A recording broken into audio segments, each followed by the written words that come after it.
Applying test wrapping to your picture. Always understand that without test wrapping, you could not move an object or a picture here in 2007 and 2013 version. So you click the object, you come to format. Now you see test wrapping. Now you could say top and bottom.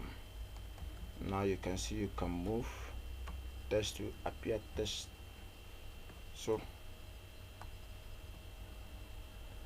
you can now move easily.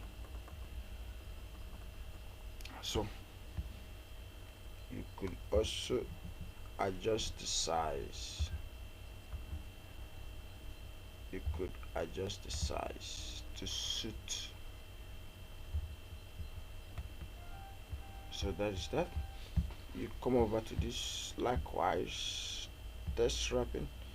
We have many here tests behind the test. You can see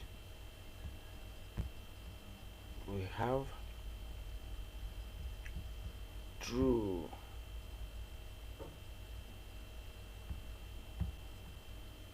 we have tight. So you come up here too, you say tight. So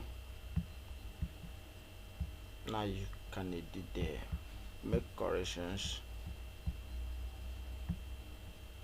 You could edit the test wrap point.